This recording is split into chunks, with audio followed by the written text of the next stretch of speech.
वो देखो पापा जी।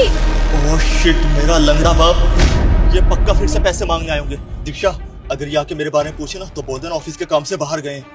मैं इतना छुप जाता हूँ, संभाल लेना खुद यार। पापा जी नमस्ते। नमस्ते बेटा। आराम से। पापा जी आप यहाँ? हाँ, वो शोएब से मिलना था, बहुत जरूरी काम है, बुला दे जरा उसे। पापा जी शोएब तो घर पर नहीं है आज, वो तो ऑफिस गए हैं, उनकी मीटिंग थी आज। क्या ऑफिस की मीटिंग है? अभी कल तो मेरी उससे बात हुई है, वो बोल रहा था आज घर पे मिलेगा। पापा जी वो तो आज सुबह सुबह ऑफिस निकल गए, शायद भूल गए होंगे आपको बताना, या उनके दिमाग से निकल गया होगा। अब बेटा वो मेरा फोन भी नहीं उठा रहा है, 85 बार उसे फोन कर लिया है। तू एक काम कर बहू, तू अपने फोन से फोन मिला, हो सकता तेरा फोन उठा ले। पापा जी वो ऑफिस गए हैं और वैसे भी उनकी मीटिंग है आज, तो मेरा कॉल भी नहीं उठाएंगे, बिजी होंगे ना आज। क्या करूं, मेरा फोन भी नहीं उठा रहा। बहू एक बार तो कोशिश तो कर, हो सकता तेरा उठा ले, मेरा तो उठा ही नहीं रहा है, बहुत जरूरी काम है। ठीक है।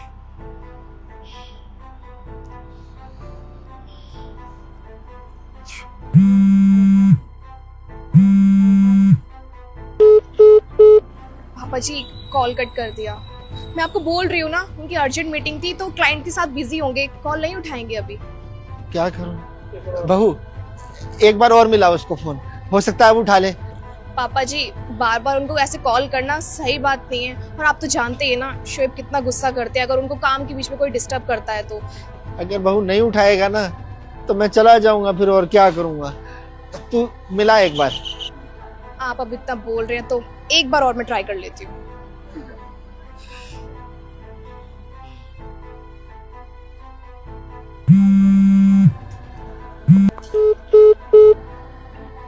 देखा पापा जी, मैं आपसे बोल रही हूँ ना, उन्होंने फिर से कट कर दिया। वो अर्जेंट मीटिंग में है, अभी कॉल पिक नहीं करेंगे किसी का भी। पापा जी आप मुझे बता सकते हैं क्या जरूरी काम है जो आप गांव से शहर आ गए इतना अर्जेंट और इतनी बारिश में, आप मुझे बताइए।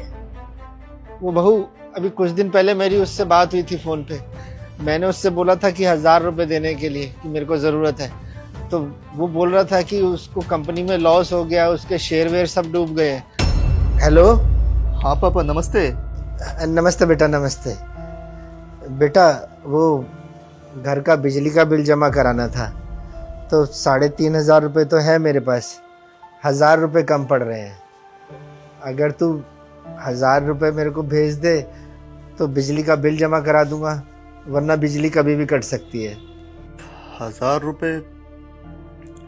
पापा आपको एक बात बताऊं, अभी पिछले हफ्ते ना मुझे इतना ज़्यादा लॉस हुआ है कि मेरी कंपनी पूरी डूब गई, जितने शेयर्स थे सारे निकल गए। सच बताऊं मेरे घर में खाने के लाले पड़े हुए, एक एक दाने के लिए तरसा हुआ हूं मैं, वरना 1000 रुपये की इतनी बड़ी औकात नहीं है पापा कि मैं आपको 1000 रुपये के लिए मना करूं। आज तक आपने मुझसे जितने पैसे मांगे मैंने हमेशा उतने दिए, लेकिन इस बार पापा सच में बहुत ज़्यादा मुसीबत में हूँ, मेरे पास कुछ भी नहीं है। कैसे हुआ बेटा?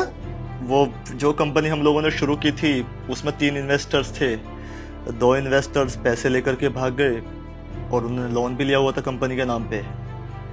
अब पूरी की पूरी कंपनी इसीलिए डूब गई।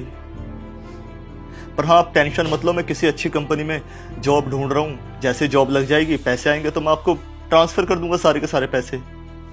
अरे बेटा तू बिल्कुल परेशान मत हो, मैं देखता हूँ कहीं से करूँगा इंतज़ाम, लेकिन तू ना चिंता मत करियो, अभी तेरे पापा हैं ठीक है, और अपना ख्याल रखियो।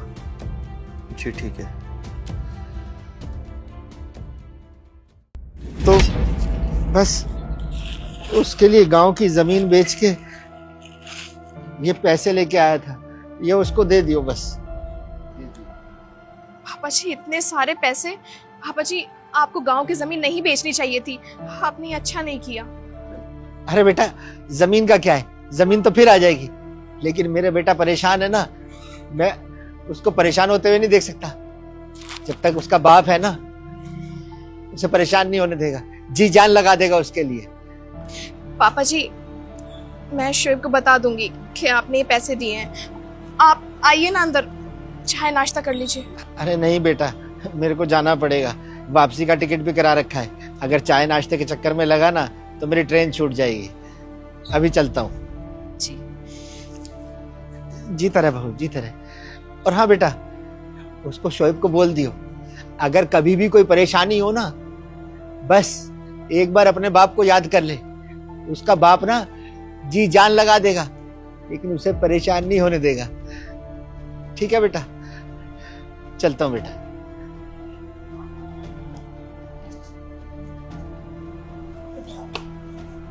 देखा शोएब तुमने, जिस बाप से तुम छुप रहे थे, मुंह मोड़ रहे थे, वो इंसान गांव से शहर अपनी जमीन बेच के तुम्हारे लिए पैसे लेकर आए हैं, और तुमने क्या किया उनके साथ? अरे उनसे ऐसे मुंह मोड़ लिया जैसे कोई अनजान हो। शोएब, आपने आज जो कुछ भी किया है वो बिल्कुल अच्छा नहीं किया। और तो शोएब, तुमने पापा जी से झूठ बोला कि तुम्हें पैसों की जरूरत है। ऐसी भी कौन सी जरूरत आन पड़ी थी जो तुम्हें उनसे झूठ बोलना पड़ा? और तो और उस इंसान ने तुम्हारी बातों पे विश्वास कर लिया कि तुम्हें बिजनेस में लॉस हो गया है, तुम्हारे शेयर्स डूब चुके हैं, और गांव की जमीन बेच दी तुम्हारे लिए ताकि तुम्हारी प्रॉब्लम सॉर्ट आउट हो सके। और देखो कितने सारे पैसे लेकर आ गए हैं यहाँ पे। और तुमने क्या किया उनके साथ?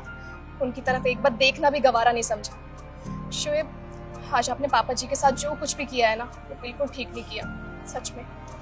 दीक्षा, मैं जो सब कर रहा हूँ ना, जानबूझ के नहीं कर रहा हूँ। तुम्हें पता है, मेरी माँ के गुजरने के बाद मेरे बाप को नशे की लत लग गई थी, और उस टाइम पे मैं अकेला घर में जॉब करता था। मेरा बाप तो कुछ करता धरता था नहीं, तो मेरी जितनी भी सैलरी आया करती थी वो सारी नशे में उड़ा दिया करता था। तो मुझे ऐसा लगता था कि मेरे घर में सिर्फ मेरी माँ ही मुझसे प्यार करती है, बाप नहीं, क्योंकि बाकी बाप का प्यार कम होता है लड़कों के लिए। तो मुझे लगता था कि मेरा बाप सिर्फ मेरा फायदा उठाता है और इसीलिए मेरा इस्तेमाल करता है, और इसीलिए मैं उनको छोड़ करके यहाँ शहर आ गया और तुमसे शादी करके यहीं सेटल हो गया। इसीलिए मैं उनकी कॉल उठाना भी गवारा नहीं करता, क्योंकि वो हमेशा जब भी मेरे पास कॉल करते थे ना, हमेशा मुझसे पैसे ही मांगते थे कि बेटा मुझे 2000, 5000, 10,000 की जरूरत है। अब तुम ही बताओ दीक्षा, मैं कहाँ गलत हूँ? मेरे दिमाग में फोबिया बैठ गया था कि मेरा बाप सिर्फ मेरा इस्तेमाल करता है मेरे पैसों की वजह से। शोएब, अभी भी देर नहीं हुई है, एक काम करो, आप पापा जी के पास जाओ और उन्हें घर वापस ले आओ। सही कह रही हो, मैं लेकर आता हूँ पापा।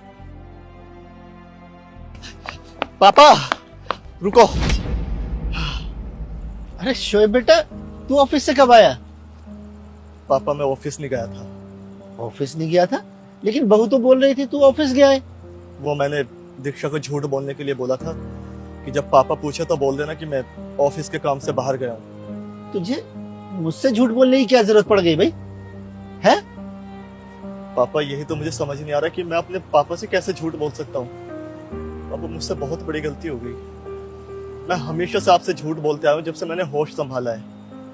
आपको पता है, आपने जिस दिन मुझसे 1000 रुपए मांगे थे, 1000 रुपए की इतनी छोटी सी औकात होती है, लेकिन मैंने उस दिन भी आपसे झूठ बोला कि मैं कंपनी में लॉस हो गया, सारे शेयर से डूब गए, मैं रोड पे आ गया हूँ। लेकिन पापा ऐसा कुछ नहीं हुआ था। आपको याद है, मम्मी के मरने के बाद मैं अकेला जॉब करता था। आपने पूरा घर का खर्चा मेरे ऊपर डाल दिया था। आपने कभी नहीं सोचा कि मेरी भी कुछ ख्वाहिशें होती है, कुछ जरूरतें होती है। सारे पैसे आप मुझसे ले लिया करते थे, और आपने वो कहाँ इन्वेस्ट किए वो पैसे? सारे का सारा पैसा अपने नशे में उड़ाया पापा आपने। मैं हमेशा जहां से था मैं वहीं का वहीं रह गया, कभी लाइफ में आगे नहीं बढ़ पाया। और मैंने आपको कितना समझाया कि पापा नशा छोड़ दो, अच्छी चीज नहीं है, लेकिन आपने मेरी एक नहीं सुनी, हमेशा अपने मन की सुनी आपने। पापा, आपको पता है ना, मेरा कोई भाई बहन भी नहीं है, इकलौती औलाद हूं मैं। माँ के जाने के बाद मैं पूरा टूट गया था, लेकिन आपको सिर्फ अपनी पड़ी थी। कभी आपने मेरे बारे में नहीं सोचा कि मेरे बेटे का क्या होगा, उसका करियर का क्या होगा। और आपने हमेशा सिर्फ मेरे पैसों से प्यार किया है। मुझे हमेशा तभी याद करते थे जब आपको मुझसे पैसे चाहिए होते थे कि बेटा 5000 दे दे, 10,000 दे दे, और हमेशा वे सारे पैसे आपने वेस्ट किया। इसीलिए मैं आपको गांव में छोड़कर शहर आ गया और दीक्षा से शादी कर ली मैंने, यहाँ पे सेटल हो गया। फिर भी आपने मेरा पीछा नहीं छोड़ा, हमेशा मुझसे पैसे मांगने के लिए हमेशा मुझे परेशान किया। इसलिए मैंने आपको इग्नोर करना शुरू किया, और इसीलिए आज जब घर पे आए ना, तो मैंने आपको आते हुए देख लिया था। इसी मैंने दीक्षा से बोला कि दीक्षा, पापा पूछे तो बोल देना कि शोएब यहाँ नहीं है, वो ऑफिस के काम में बिजी है। लेकिन पापा मैं गलत था, मैं आपको समझ नहीं पाया कि आप मुझसे इतना ज्यादा प्यार करते हो कि आपने मेरे लिए अपनी गांव की जमीन बेच दी, सिर्फ इसलिए कि मैंने आपसे झूठ बोला था कि मुझे पैसों की जरूरत है, मेरी कंपनी डूब चुकी है। आई एम सॉरी पापा, हो सके तो मुझे माफ कर देना। वाह बेटा, बहुत बढ़िया। तेरे को पाल पोस कर इतना बड़ा इस काबिल बनाया इस दिन के लिए। अरे तुझे क्या लगता है, तू आज जो ये जिंदगी जी रहा है, इसके पीछे तेरे बाप की तूने कभी सोचा है कितनी मेहनत है? अरे दिन रात एक किया है तुझे पढ़ाने लिखाने में, और तू मुझे बोल रहा है कि तू माँ के बहुत नजदीक था। अबे वो इकलौता सहारा थी मेरी। तेरे को पता है मेरा कोई यार दोस्त भी नहीं है। अबे जब वो गई इस दुनिया से तो मैं अपने दुख सुख किससे कहता। लव मैरिज थी हम लोगों की, कॉलेज टाइम से एक दूसरे के लिए जान देते थे, लेकिन बीच रास्ते में मुझे छोड़ के चली गई। मैं अपने आप को संभाल नहीं पाया, नशे की लत में लग गया। लेकिन क्या करूं, तूने भी तो कभी मेरे को समझने की कोशिश नहीं करी। और उस दौरान अपनी सारी परेशानियों का हल मैंने नशे में ढूंढ लिया। और उसके लिए अगर मैं तुझसे कुछ पैसे मांग भी लेता था तो तूने क्या सोचा है? क्या सोचा तूने कि तेरा बाप इतना निखट्टू, इतना नकारा हो गया है कि उसके बाद 2 पैसे भी नहीं होंगे? अरे मेरा काम धंधा आज भी बढ़िया चल रहा है। वो तो बस मैंने कुछ समय के लिए उसे रोक दिया था। अरे रही बात तेरे से पैसे मांगने की, वो तो एक बहाना था मेरे लिए। उस बहाने से तुझसे बात हो जाती थी, तेरे 2 बोल मेरे कानों में पड़ जाते थे। और तूने उस बात को इस तरीके से ले लिया कि बाप मतलब ही है, हमेशा पैसों के लिए फोन करता है। और जिस दिन मैंने तुझसे 1000 रुपए मांगे थे ना, और तूने मेरे को बोला था कि पापा मैं बहुत परेशान हूँ, मेरी कंपनी में लॉस हो गया है, शेयर्स डूब गए हैं। बेटा मेरे को ना कुछ समझ में नहीं आया था, आंखों के आगे अंधेरा छा गया था। सिर्फ एक ही चीज दिखती थी, बेटा, मेरा बेटा परेशान है। बस देख दी मैंने जमीन। लेकिन अब तुम पैसों को रखियो और अपनी परेशानी दूर कर ली, ठीक है? सही कहा पापा, मैं कभी आपके प्यार को समझ ही नहीं पाया। पापा हो सके तो मुझे माफ कर देना। माफ तो कर दिया मैंने, लेकिन तेरे घर नहीं आऊंगा। जब मेरा मन करेगा ना तब आऊंगा। पापा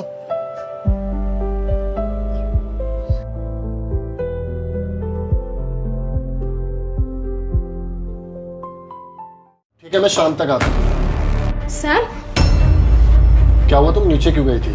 कुछ नहीं, वो गार्ड अंकल ने बताया था कि नौकरानी मिल गई है, तो उसे लेने गई थी और नौकरानी मिल भी गई। अच्छा चलो, ये तो अच्छी बात है। आओ उसको अंदर लेके।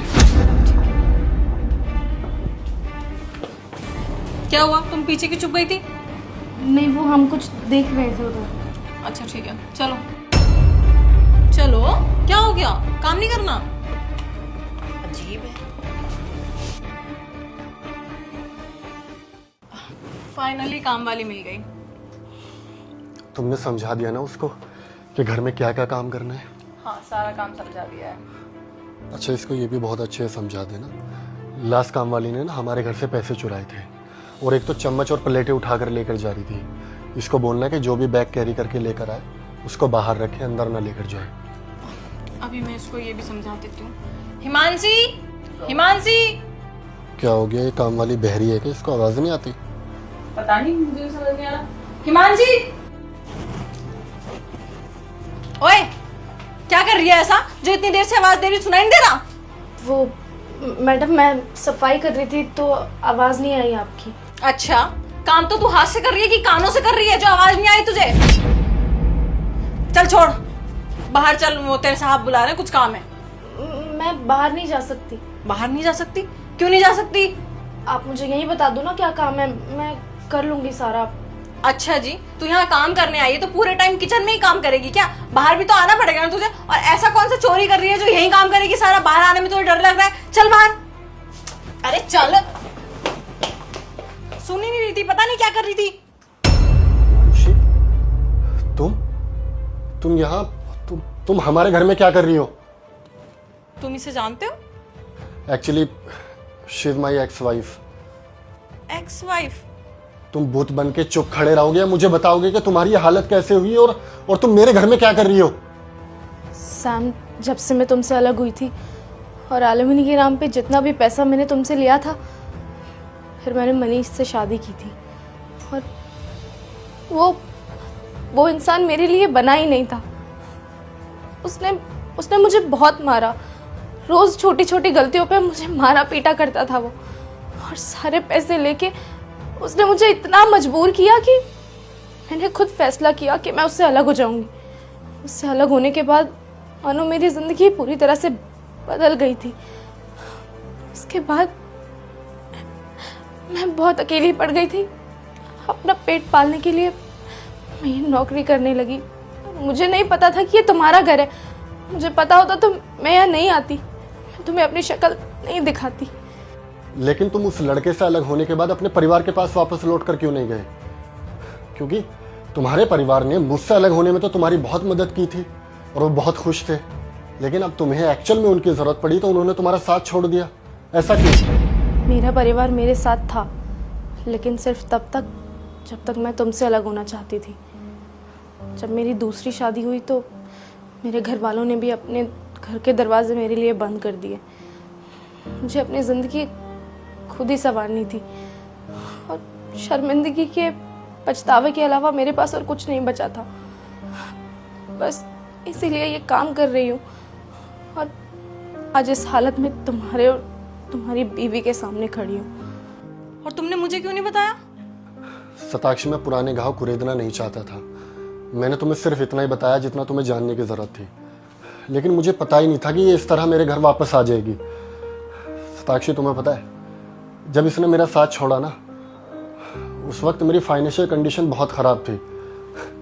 इसको मुझसे बेहतर ऑप्शन मिला और इसने मेरा साथ छोड़ दिया। लेकिन तुमने मेरा साथ तब निभाया जब मुझे एक्चुअल में तुम्हारी ज़रूरत थी। लेकिन मैं खुश हूँ कि इस लड़की से दूर होकर मुझे फाइनली राइट वुमन मिल गई। देखो, जो हो गया सो हो गया, लेकिन अब मैं नहीं चाहती कि ये हमारे घर में काम करे। और मुझे पता होता ना कि ये तुम्हारी एक्स वाइफ है तो इसे मैं अपने घर में कभी भी ना लाती। और मुझे नहीं लगता कि इसके साथ कुछ गलत हुआ है, क्योंकि भगवान सब देखता है। जो जैसा करता है ना उसके साथ वैसा ही होता है। इसे इसकी कर्मों की सजा मिली है। इसने तुम्हारे साथ गलत किया तो इसके साथ गलत हुआ। सही कहा इन्होंने, जो मेरे साथ हुआ है वो सब मेरे कर्मों का ही नतीजा है। अगर मैं तुम्हारे साथ गलत ना करती तो शायद मैं इस तरह खड़ी ना होती। सताक्षी, तुम बिल्कुल सही कह रही हो। मैं खुद भी नहीं चाहता कि हमारे घर में क्या इस सोसाइटी में भी काम करे। सॉरी टू से, लेकिन तुम कहीं और काम ढूंढ लो तो तुम्हारे लिए बेहतर रहेगा और हमारे रिश्ते के लिए भी। Now you can leave.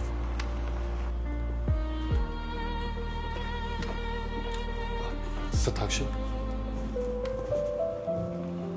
I am really sorry Satakshi.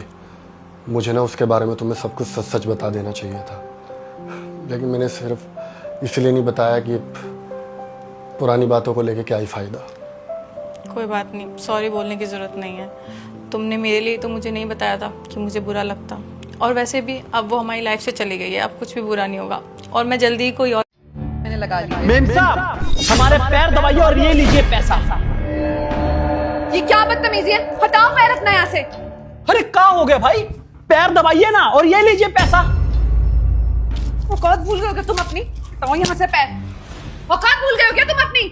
ये क्या कर रहे हैं? मेरे ऊपर पैर रख रहा है, पैर दबाने के लिए बोल रहा है। और ये पैसे को धौंस किसको दिखा रहे हैं? मेरे ऊपर पैसे मारेगा तू? क्या हो गया मैडम, पैसा दे रहे हैं ना आपको।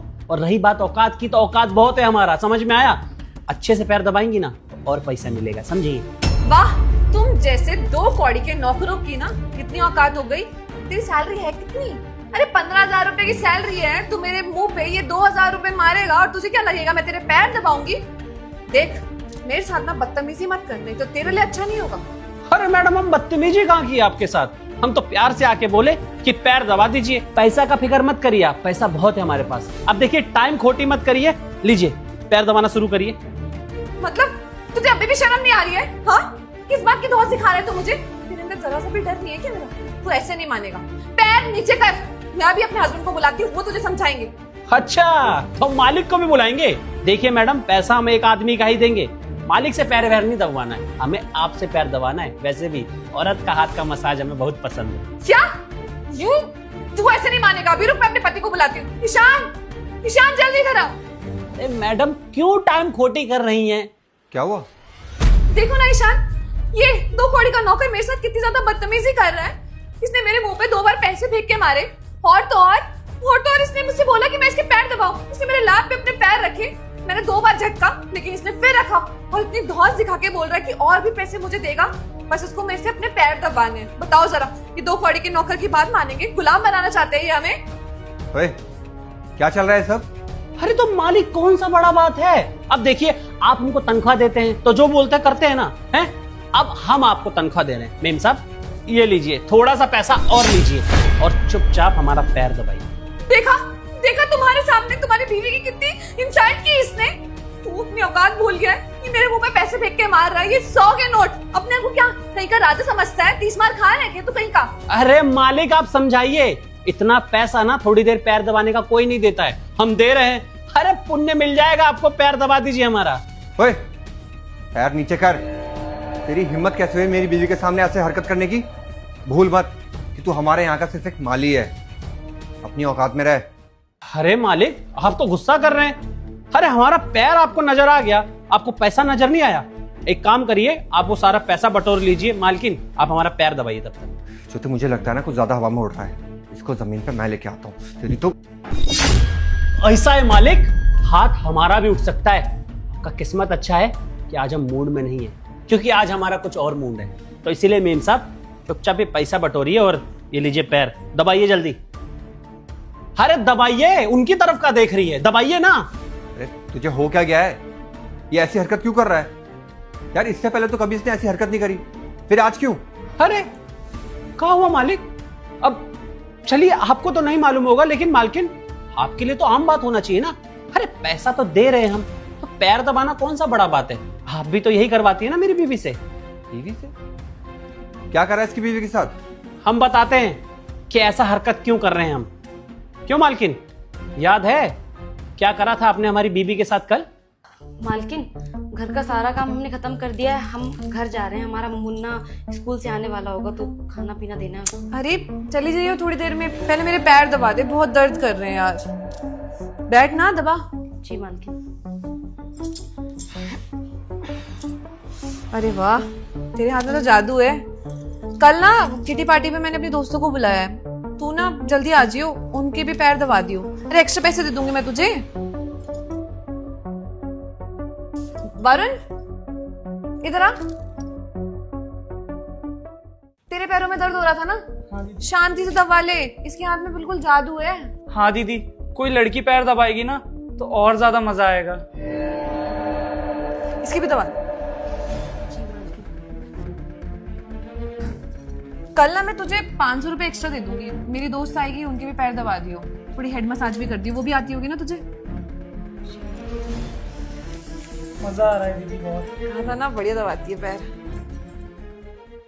मालकिन, हम आपके यहाँ काम करते हैं, नौकरी करते हैं, लेकिन आपका गुलाम नहीं है। आप जानते हैं मालिक, मालकिन ना हमारी बीवी का सारा काम खत्म हो जाने के बाद उनसे बोलती है सर दबाने को, पैर दबाने को, और सिर्फ अपना ही नहीं, अपने भाई का पैर हाथ भी दबवाती है, और किटी पार्टी वाला दिन बाकी सारे दोस्त लोगों का भी। अरे मैडम एक बात बताइए, माना हम गरीब हैं, हमें पैसों का जरूरत है, इसका मतलब ये थोड़ी कि आपका मन में जो आएगा आप करेंगी। और कौन सा आप अलग से कुछ पैसा दे देती हैं? अगर हम लोगों को मालिश का ही काम करना होता ना तो जाते ब्यूटी पार्लर वगैरह, वहां जाकर ये सब काम करते। उसने आपका पैर सिर्फ इसलिए दबा दिया था क्योंकि आप मालकिन हैं, लेकिन फिर आपने अपने भाई का पैर भी दबवाया और बाकी सब लोगों का भी। अरे आपको क्या लगता है कि हम गरीब का कोई इज्जत नहीं होता है? हाँ नीम साहब, अगर आपको लगता है ना कि पैसों से इज्जत खरीदा जा सकता है तो हम भी आज वही कर रहे थे। आपके मुंह पे हमने पैसा इसलिए फेंक के मारा ताकि आप ये समझ सके कि पैसा बड़ी बात नहीं होती है, इज्जत सबसे बड़ा होता है। और आप जानते हैं मालिक, इन्होंने अपने भाई के पैर दबवाए और उसके अगले दिन इनका भाई क्या बोलता है कि सुनो शांति, हमारा पीठ भी दबा देना, 500 रुपए अलग से देंगे। मेम साहब, बीवी है वो हमारी, और ये बदतमीजी हम बर्दाश्त नहीं कर सकते। आप ये शुक्र मनाइए कि हम आपके पास आए। अगर हम आपके भाई से मिल लिए होते ना तो शायद वो दुनिया में नजर नहीं आता। माना कि हम गरीब हैं, लेकिन हमारा भी इज्जत है, और अगर आप हमारा इज्जत नहीं करेंगी ना तो हम भी आपका इज्जत नहीं करेंगे मालकिन, बुझी? ज्योति ये सब क्या कह रहा है? क्या तुमने इसकी बीवी के साथ ये सब कुछ किया? मुझे तो अभी भी यकीन नहीं हो रहा कि तुम ऐसा कुछ करोगी। वो हाँ, मैंने शांति से अपने पैर दबाए थे और वरुण के भी पैर दबाने के लिए बोला था, और किटी पार्टी में अपने फ्रेंड्स के थोड़ी सी हेड मसाज वगैरह करवाने के लिए बोला था। पर इसका मतलब ये थोड़ी होता है कि मैं फ्री में थोड़ी काम करा रही हूँ। पैसे दिए थे मैंने, और मैंने कई गुना पैसे दिए थे। ठीक है, उसका ही फायदा होगा, ज्यादा पैसे कमाएगी, अपने घर पे लेके जाएगी। कुछ गलत थोड़ी किया था मैंने। देखा मालिक, मालकिन को ना अभी भी जरा सा अफसोस नहीं है। इनको लगता है पैसा ही सबसे बड़ा चीज है। तो अगर हमने इनके साथ जो भी किया है ना वो गलत नहीं किया है, इनको पैसा ही बड़ा लगता है, तो हमने इन्हें पैसा ही दिया, और पैसा देने के बदले वही करवाए जो ये करवाती हैं। मेम साहब, दुनिया में आप सब कुछ खरीद सकती हैं, लेकिन याद रखिए किसी का इज्जत और सम्मान नहीं खरीद सकती। आप जानती है, आपकी इस बदसलूकी के बाद जाकर हमारी बीवी ना रोज घर पे रोया करती थी अकेले में, और हमें कुछ नहीं बताती थी। काहे? क्योंकि उन्हें लगता था कि नौकरी चले जाएगा तो घर बार कैसे चलेगा। लेकिन सब पड़ोसी लोग मिलके मजाक उड़ाते थे, क्योंकि आपके सारे किटी पार्टी वाले दोस्त थे ना, वो सब जाके बताते थे कि आप शांति से यहाँ क्या करवाती हैं। अरे मेम साहब, आपको सोचना चाहिए, आप खुद एक औरत हैं, और एक औरत से आप एक आदमी का पैर दबवा रही है, ऐसा उल्टा पुल्टा काम करवा रही है, उसका क्या इज्जत रह जाएगा? आपको तो लगता है कि इज्जत सिर्फ पैसा से खरीदा जा सकता है ना? लेकिन मेम साहब, हम लोगों का इज्जत ना पैसा से नहीं खरीदा जा सकता, और ना ही हम लोगों को। इसीलिए आइंदा कभी भी आपने हमारी बीबी के साथ इस तरीके से बदसलूकी की, आपसे आके पैर नहीं दबवाएंगे। मेम साहब, आज के बाद हमारी बीबी ना आपके यहाँ काम करने नहीं आएगी, और हम भी जा रहे हैं साहब यहाँ से नौकरी छोड़ के, क्योंकि जिस घर में हमारा इज्जत नहीं है ना, उस घर में हमें काम करना भी नहीं है। क्योंकि पैसा तो इंसान कहीं से भी कमा लेता है, भीख मांग के भी, लेकिन इज्जत उसे जहां नहीं मिलती वहां रहने का उसका कोई फायदा नहीं। देखो, मुझे सच में इस बारे में कुछ नहीं पता था, और मैं अपनी बीवी की तरफ से तुमसे माफी मांगता हूँ। हो सके तो माफ कर देना। अगर मुझे ऐसा कुछ पता होता तो मैं इससे कभी ऐसा करवाता ही नहीं। और मुझे पता है कि हमारे घर में भले कोई भी काम कर रहा हो, उसकी इज्जत करना हमें आना चाहिए। जो भी कुछ हुआ उसके लिए प्लीज माफ कर दो। मालिक, आप कह रहे हैं इसलिए हम इन्हें माफ करते, लेकिन हाँ, इन्हें समझा दीजिएगा कि लोगों का इज्जत करना सीख ले, और पैसों का घमंड थोड़ा कम करें, इनके लिए अच्छा रहेगा। चलते हैं मालिक। देखो, तुमने जो भी किया ना ठीक नहीं किया।